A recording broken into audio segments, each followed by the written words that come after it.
Mari kita berdoa. Bapa kami di dalam surga, terima kasih karena kami sebagai anak-anak Tuhan yang ada di dalam rayon Oikumene, Jemaat Pengharapan Jayapura diperkenankan oleh Tuhan di hari ini untuk merayakan Natal Yesus Kristus tahun 2023. Puji-pujian telah kami lantunkan di hadapan Tuhan. Dan waktunya kami mendengarkan kebenaran firman. Berkati kami semua dalam pemberitaan firman di saat ini. Berbicara kepada kami ya Allah, kami siap mendengarkan kata firman. Di dalam nama Tuhan Yesus kami berdoa dan menyambut kebenaran firman Tuhan di sore menjelang malam hari ini. Amin. Lukas pasal 2 ayat 13 dan 14. Dan tiba-tiba tampaklah bersama-sama dengan malaikat itu sejumlah besar bala tentara surga yang memuji Allah, katanya, kemuliaan bagi Allah di tempat yang maha tinggi dan damai sejahtera di bumi di antara manusia yang berkenan kepadanya. Demikian firman Tuhan bagi kita. Berbahagia setiap kita yang mendengarkan firman Tuhan dan mau melakukan firman ini dalam hidup kita tiap-tiap hari. Shalom. Selamat malam Bapak Ibu Saudara dan anak-anak. Silakan berjabat tangan kiri kanan, muka belakang, sampaikan damai sejahtera bagimu.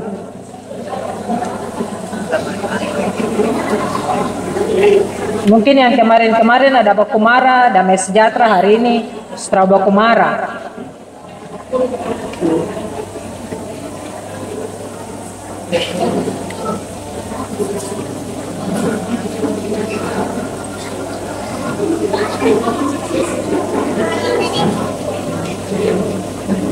Bapak duduk sudah? Bapak duduk pegang tangan? Oh, sudah.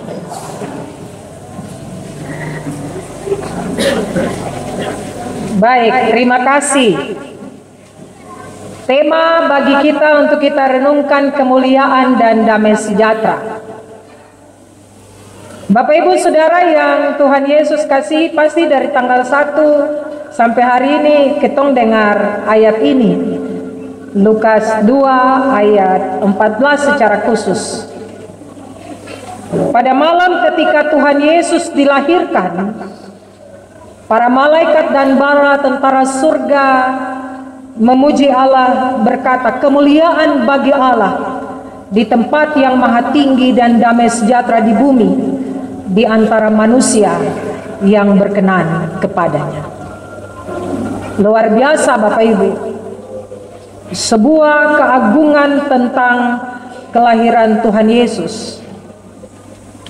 Kalau kita lihat betapa sederhananya kalimat pujian tersebut, namun di dalam kalimat yang sederhana itu Bapak Ibu Saudara terkandung pemberitaan yang sangat penting, yaitu pengagungan tentang kemuliaan dan bicara tentang damai sejahtera. Berita pertama Bapak Ibu Saudara berkenan dengan yang berada di tempat yang maha tinggi. Dan yang kedua, berkenan dengan yang berada di bumi. Di tempat yang maha tinggi itu ada yang namanya kemuliaan. Dan bicara di bumi, itu bicara tentang damai sejahtera. Kemuliaan dan damai sejahtera ini Bapak Ibu Saudara dua hal yang saling berkaitan erat satu dengan yang lain. Tapi urut-urutannya, terlebih dahulu harus ada kemuliaan di tempat yang maha tinggi, barulah kemudian ada damai sejahtera di bumi. Sebab ketong tidak bisa bicara damai sejahtera tapi ketong tidak pernah memuliakan Tuhan Allah di surga. Begitu. Jika kita terlebih dahulu mengutamakan kemuliaan di surga, barulah kita bisa mendapatkan yang namanya damai sejahtera Allah itu di bumi. Nah, hari ini kita akan merenungkan beberapa hal terkait dengan dua kata tersebut. Yang pertama, pembacaan kita menyampaikan malaikat memproklamasikan kemuliaan bagi Allah di tempat yang maha tinggi. Bapak Ibu Saudara, walaupun Tuhan Yesus dia lahir di kandang yang hina, namun kelahirannya tersebut memuliakan Tuhan Allah. Artinya yang pertama, Yesus dilahirkan oleh seorang anak darah, dan hal ini membuktikan kepada kita semua kesejatian nubuatan para nabi-nabi Allah pada waktu itu. Kira-kira 700 tahun yang lalu sebelum kelahiran Tuhan Yesus, Allah bernubuat melalui Nabi Yesaya. Bapak Ibu, Yesaya 7 ayat 14. Kita ingat pembacaan kita sekitar 2 minggu yang lalu atau 1 minggu yang lalu. Seorang perempuan muda mengandung dan akan melahirkan seorang anak laki-laki, dan ia akan menamakan dia Immanuel. Kelahiran dari seorang anak yang disebut Immanuel itu, dia lahir dari seorang anak darah, dan kelahiran ini adalah peristiwa yang sangat ajaib. Selain dari seorang anak darah yang mengandung dari Roh Kudus dan melahirkan Tuhan Yesus, sepanjang sejarah manusia peristiwa ini tidak pernah terjadi. Hanya Yesus saja, dan yang mengandung dia itu hanya Maria, dan Maria tidak melakukan persetubuhan. Maria mengandung karena Roh Kudus. Jikalau bukan Allah sendiri yang memberikan janji itu dan menggenapinya, mustahil peristiwa itu terjadi, Bapak Ibu.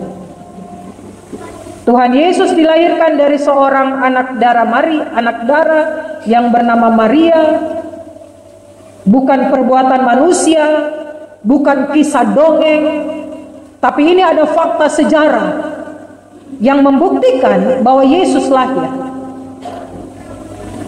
Dan hal ini merupakan perbuatan kuat kuasa Allah yang melampaui sejarah dan alam manusia. Dengan demikian, bukankah sudah sepantasnya kemuliaan diberikan kepada Allah di tempat yang maha tinggi? Karena tidak ada satu manusia pun yang sama seperti Maria yang mengandung dari Roh Kudus dan melahirkan seorang anak yang bernama Immanuel, Yesus.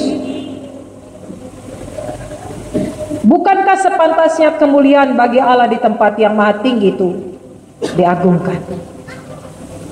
Yang kedua, kelahiran Yesus Kristus membuktikan kepada dunia ini betapa besarnya kasih Allah kepada umat manusia. Bapak Ibu Saudara, ketika Nabi Yesaya bernubuat dalam Yesaya 9 ayat 5 sampai 6, sebab seorang anak telah lahir untuk kita, seorang putra telah diberikan kepada kita, lambang pemerintahan ada di atas bahunya, dan namanya disebutkan orang penasihat ajaib, Allah yang perkasa, Bapa yang kekal, Raja damai. Besar kekuasaannya dan damai sejahtera tidak akan berkesudahan di atas tata Daud dan di dalam kerajaannya. Karena ia mendasarkan dan mengokohkannya dengan keadilan dan kebenaran dari sekarang sampai selama-lamanya. Orang Israel yang merindukan kedatangan Mesias, mereka ingin menyaksikan kedatangan Mesias itu di antara mereka. Karena Mesiaslah yang akan mengadakan penyelamatan besar bagi bangsa Israel. Mereka tidak pernah membayangkan, Bapak Ibu Saudara, bahwa Mesias ini, Tuhan Yesus yang begitu hina dan papa, lahir di dalam kandang binatang. Don't pernah bayangkan itu.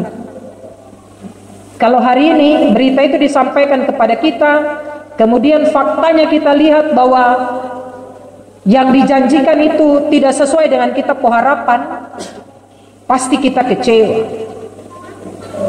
Palungan yang kotor, bagaimana dapat diserasikan dengan Allah yang perkasa, Bapa yang kekal itu? Makanya Filipi 2 ayat 6 sampai 7 bicara begini, ia yang walaupun dalam rupa Allah tidak menganggap kesetaraan dengan Allah itu sebagai milik yang harus dipertahankan, melainkan dia telah mengosongkan dirinya dan mengambil rupa seorang hamba dan menjadi sama dengan manusia.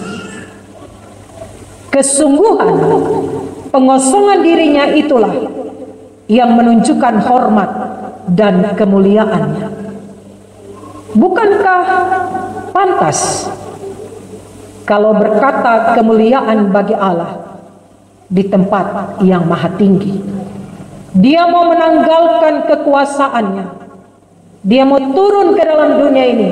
Tadi malam saya bikin refleksi untuk Rayon Ampera, saya bilang dia mengulurkan tangannya, dia menata kembali milik kepunyaannya yang rusak, dia meriset kembali, dia merawat kembali milik kepunyaannya. Supaya apa? Supaya milik kepunyaannya itu selamat dan memperoleh kehidupan kekal. Untuk itu pemazmur berkata dalam Mazmur 109 ayat 30-31, aku hendak bersyukur sangat kepada Tuhan dengan mulutku, dan aku hendak memuji-muji dia di tengah-tengah orang banyak, sebab dia berdiri di sebelah kanan orang miskin untuk menyelamatkannya dari orang-orang yang menghukumnya. Bukankah sepantasnya kemuliaan bagi Allah di tempat yang maha tinggi itu diperdengarkan seperti suara bala tentara surga? Hal yang kedua, Bapak Ibu Saudara, malaikat tidak hanya memproklamirkan kemuliaan bagi Allah di tempat yang maha tinggi, tapi malaikat kemudian memproklamirkan kembali lagi damai sejahtera di bumi di antara manusia yang berkenan kepadanya. Bapak Ibu Saudara, sebenarnya kelahiran Yesus tidak mengakibatkan damai sejahtera bagi bumi, karena kelahirannya malah mengakibatkan kecemburuan bagi orang banyak. Orang-orang yang memegang kekuasaan itu merasa cemburu dengan kehadiran Yesus. Mereka merasa kekuasaan mereka diganggu oleh kehadiran Yesus. Ada ketidaktenangan hati raja, sehingga mendatangkan terjadinya pembunuhan anak-anak di bawah usia 2 tahun di seluruh tanah Yudea. Ketika Yesus mulai menjalankan pelayanannya di bumi, tidak ada sambutan yang baik bagi dia, Bapak Ibu Saudara. Dia ditolak, bahkan timbul pula perpecahan di bumi karena dia. Tuhan Yesus sendiri bersabda dalam Lukas 12 ayat 51 sampai 53, kamu menyangka bahwa aku datang untuk membawa damai di atas bumi? Bukan, kataku kepadamu, bukan damai, melainkan pertentangan. Karena mulai dari sekarang akan ada pertentangan antara 5 orang di dalam satu rumah, 3 melawan 2, dan 2 melawan 3. Jika demikian, kenapa malaikat berkata damai sejahtera di bumi bagi manusia yang berkenan kepadanya? Damai sejahtera macam apakah yang dimaksudkan oleh bala tentara surga itu, oleh para malaikat? Yang pertama, damai sejahtera yang didatangkan karena Allah berdamai dengan manusia. Jikalau manusia tidak mengenal Allah, Bapak Ibu Saudara, dia tidak akan memiliki yang namanya damai sejahtera itu. Sebab pemazmur berkata dalam Mazmur 90 ayat 7 dan 8, sungguh kami habis lenyap karena murka-Mu, dan karena kehangatan amarah-Mu kami terkejut. Engkau menaruh kesalahan kami di hadapan-Mu, dan dosa kami yang tersembunyi dalam cahaya wajah-Mu.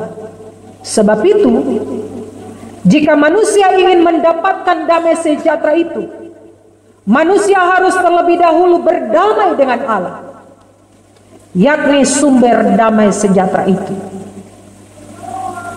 Itu syaratnya, Bapak Ibu. Jangan bicara Natal Kristus kalau terada damai sejahtera. Jangan bicara Natal Kristus kalau masih baku marah dengan orang sebelah. Jangan bicara Natal Kristus kalau dalam diri saja sendiri tidak pernah berdamai dengan diri. Jangan bicara Natal Kristus, Bapak Ibu, kalau damai itu tidak pernah tinggal dan kita tidak berdamai dengan Sang pendamai itu. Namun oleh karena Allah adalah kudus, adil, sedangkan manusia adalah berdosa, bagaimanakah orang berdosa dapat mendekatkan diri dengan Allah yang kudus itu? Paulus berkata dalam Roma 5 ayat 1, sebab itu kita yang dibenarkan karena iman, kita hidup dalam damai sejahtera dengan Allah oleh karena Tuhan kita Yesus Kristus. Karena di atas kayu salib Tuhan Yesus telah menjadi korban penebusan dosa bagi saya dan Bapak Ibu Saudara, sehingga orang yang percaya kepadanya dosanya diampuni dan kemudian mereka diperdamaikan kembali dengan Allah. Kesukacitaan dan damai sejahtera yang diberikan karena pembenaran oleh iman ini tidak lain adalah damai sejahtera yang dibawa Tuhan Yesus melalui kelahirannya. Jadi Bapak Ibu Saudara, kalau Yesus sampaikan tadi yang saya katakan dalam Lukas 15, itu berarti saya dan Bapak Ibu Saudara harus terus melakukan perdamaian dalam diri kita, mendamaikan diri kita dengan Sang Allah Bapa itu di dalam Yesus Kristus, Sang damai sejahtera itu. Orang mau benci Tuhan Yesus kah? Orang mau tersuka Tuhan Yesus kah? Orang mau benci saya dan Bapak Ibu Saudara sebagai pengikut Yesus kah? Tapi kita punya hubungan dengan Sang damai sejahtera itu tidak boleh pernah rusak, tidak boleh rusak. Sebab saya dan Bapak Ibu Saudara orang-orang yang diutus untuk membawa damai sejahtera itu. Hal yang kedua, damai sejahtera itu ada di dalam Yesus Kristus, Bapak Ibu Saudara.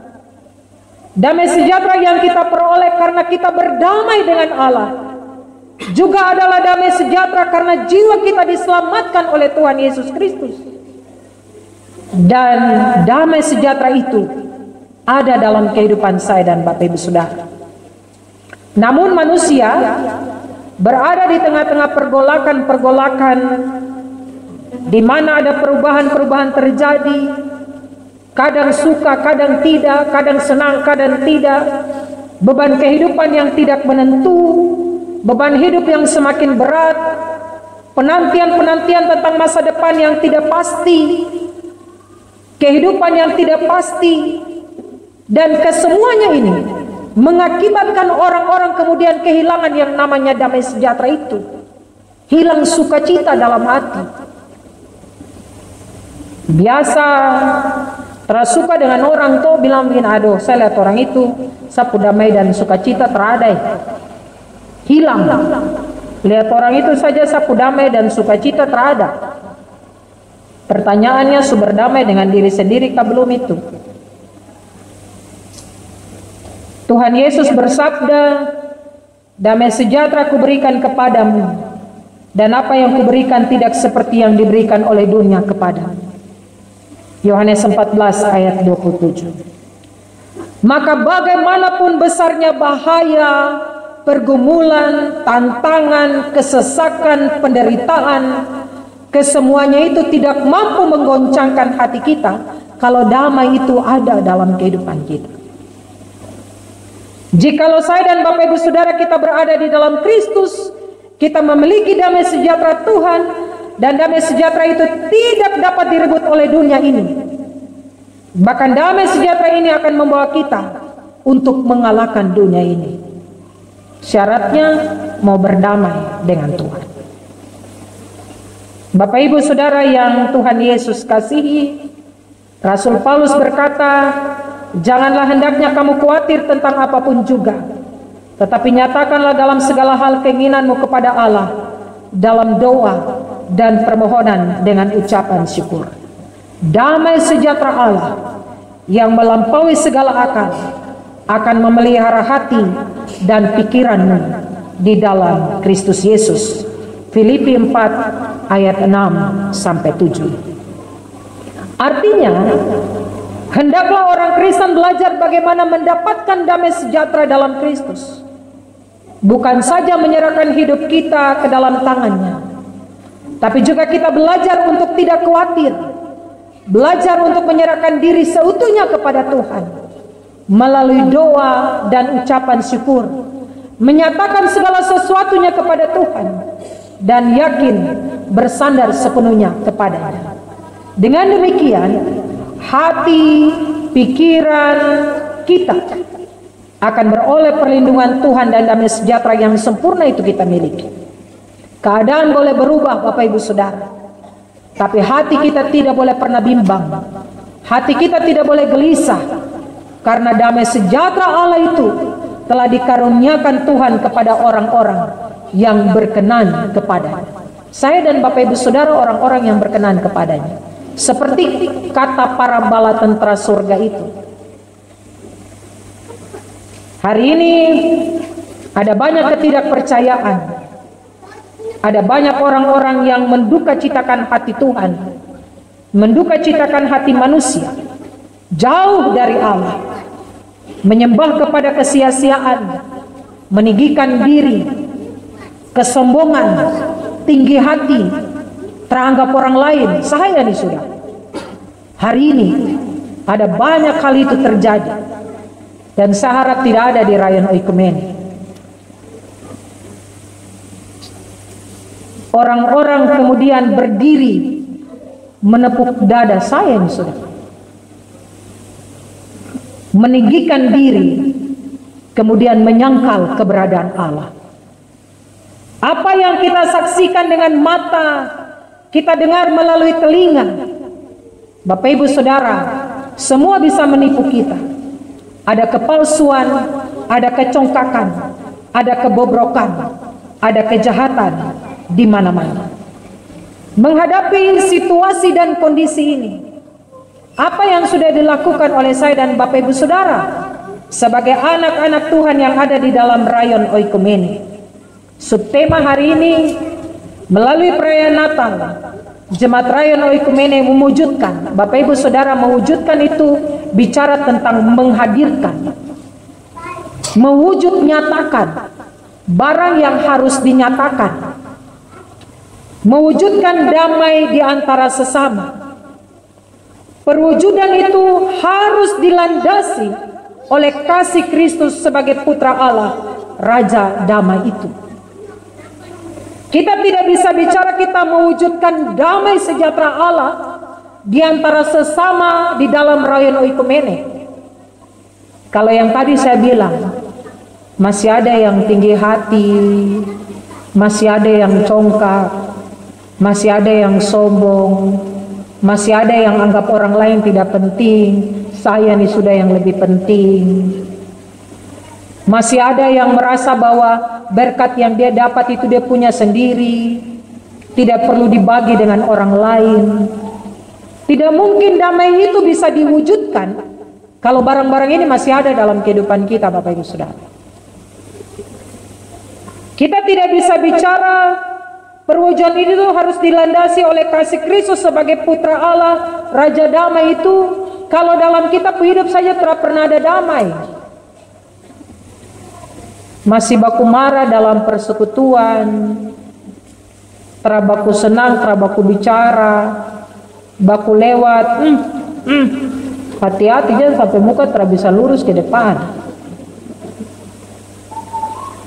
Tidak bisa Bapak Ibu, kita tidak bisa bicara itu kalau masing-masing kita masih berdiri dengan situasi itu. Nah hari ini kalau Rayon Oikumene mau mewujudkan damai yang dilandasi oleh kasih Kristus sebagai Sang Putra Allah Raja damai itu, mari masing-masing orang di dalam Rayon Oikumene ini harus mengevaluasi seluruh perjalanan kehidupannya. Saya sudah berdamai dengan sapu hidup atau belum? Saya sudah berdamai dengan Tuhan Sang Pemberi damai sejahtera itu ataukah belum? Supaya kita bisa menjadi pembawa-pembawa damai sejahtera Allah bagi banyak orang di sekitar kita.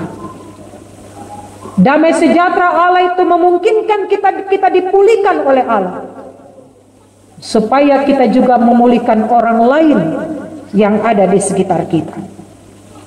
Saya dan Bapak Ibu Saudara kita diberikan kesempatan tahun ini untuk digandeng oleh tangan Tuhan, jadi kawan sekerjanya Tuhan, dalam pergerakan-pergerakannya Tuhan, pergerakan-pergerakan Tuhan yang sama, supaya tiap air mata bisa dihapus, bahu yang terguncang dapat dipeluk, keraguan-keraguan dapat dikuatkan, gumul iman setiap orang percaya yang ada di dalam rayon Oikumene dapat dipulihkan. Siapa yang harus lakukan itu? Saya dan Bapak Ibu Saudara.